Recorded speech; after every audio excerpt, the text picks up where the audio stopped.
السلام عليكم، ازيكم يا احلى اخوات في الدنيا. هنعمل مع بعض فطير الافران او الفطير المشلتت بطريقه سهله وبسيطه خالص.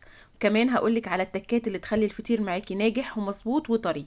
وقبل ما نبدا الفيديو ما تنسيش تدعميني باشتراكك في القناه واللايك الجميل بتاعك. معايا هنا 3 كوبايات من الدقيق المنخول، ومعايا معلقه سكر من اللي هي معلقه بتاعه الشاي، وربع معلقه من الملح.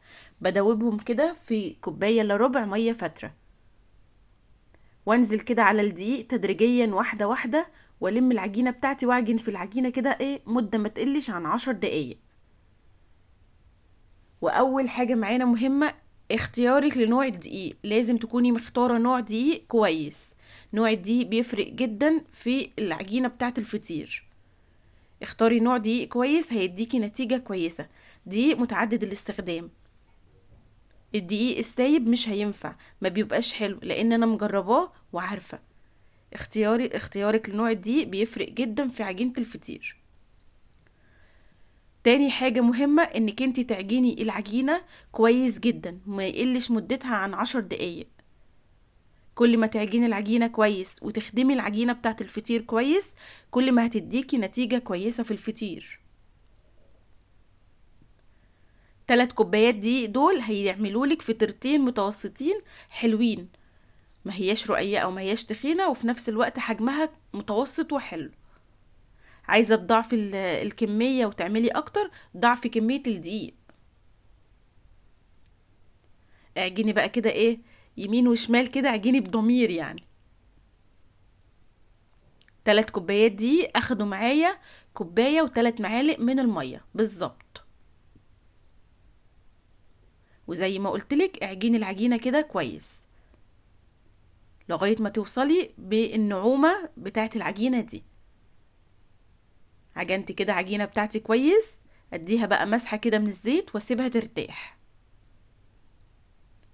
ريحي العجينة بتاعتك كده بتاع ربع ساعة، وهبدأ ان انا اقسمها لكور. كل فطيرة معايا هعملها ب3 كور من العجينة. يعني انا هقسم كده العجينة بتاعتي ل6 كور.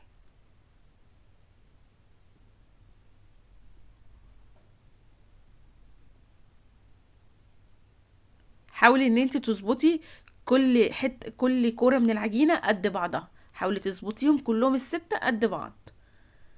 خلاص كده خلصتهم. ادي كل كورة بقى كده مسحة من الزيت كويسة، واحطهم في طبق برضو ممسوح من الزيت، واغطيهم واسيبهم يرتاحوا مش اقل من ساعة.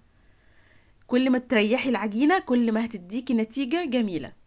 معايا هنا بقى 3 معالق كده سمنة كبار او 4 معالق على معلقة من الزيت، او معلقتين صغيرين كده من الزيت. الزيت هنا هيديكي توريقة، ما تكتريش فيه علشان هينشف معاكي الفطير لو كترتي فيه. باخد كل الكورة كده من العجينة بتاعتي وافردها بقى كده على الرخامة من غير نشابة ومن غير اي حاجة. السمنة هتديكي فردة جميلة قوي في الفطير. وابتدي اعمل فيها فتحات كده من الجنب ده فتحة والجنب ده فتحة، وابتدي اطبقهم على بعضهم بين كل طبقة وطبقة من الفطير مسحة من السمنة، واقفلها بالشكل ده كده.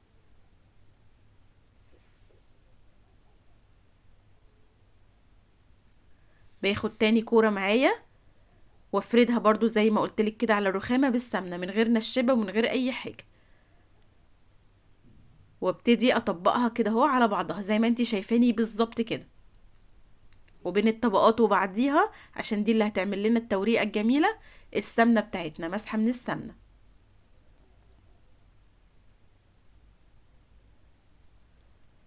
واقفلها بالشكل ده كده.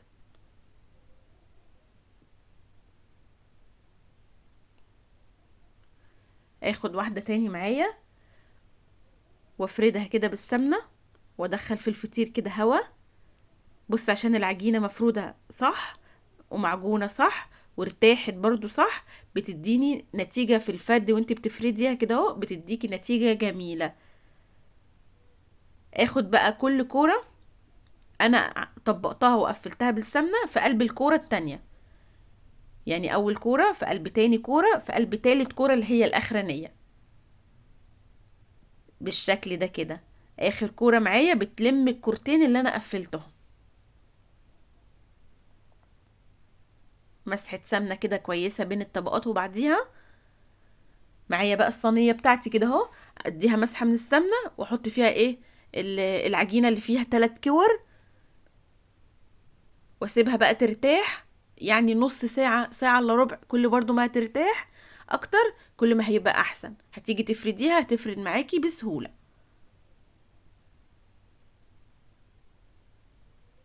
بفرد بقى العجينة بتاعتي زي ما قلتلك، ولو اتقطعت، لو حتة اتقطعت منك ولا حاجة مش مشكلة، عادي، مش هيفرق.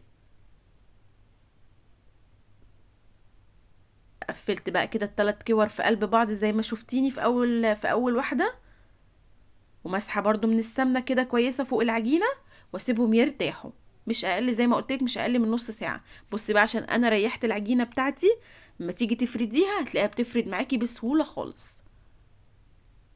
افردي بقى هنا سمك العجينه يعني بتاع نص سنتي، او حسب ما انت عايزه. هي نص سنتي دي بتبقى الفطيره معاكي مظبوطه، مش رقيقه قوي ومش تخينه قوي. عايزاها تخينه عن كده شويه، يعني ما تفرديهاش قوي. طبعا الفرن بتاعك شغال على درجة حرارة عالية. لو الفرن بتاعك بيشتغل من فوق وتحت الاتنين مع بعض يبقى زي الفل. حطيه على الشبكة في الرف اللي في النص. بصي بقى الجمال. واول ما تخرج معاكي من الفرن غطيها، غطي الصينية بفوطة، بفوطة مطبخ كده او بغطا، وسيبيها بتاع 10 دقايق. السخونية بتاعت الصينية هتطري معاكي الفطير وتخليه طري وجميل. يا اما في حته ورقه فويل، حطي الفطير بتاعك الاتنين فوق بعض او الكميه اللي انت عاملاها، وقفلي ورقه الفويل، هيبقى معاكي طري وزي الفل. انا هنا ما كنتش عارفه امسكه لان كان سخن جدا، بس كنت عايزه اوريكي طبقات الفطير والتوريقه بتاعه الفطير وقد ايه هو طري. جنب حته جبنه قديمه بقى كده وشويه عسل بطحينه، وكلي كلي احلى فطير. السلام عليكم ورحمه الله وبركاته.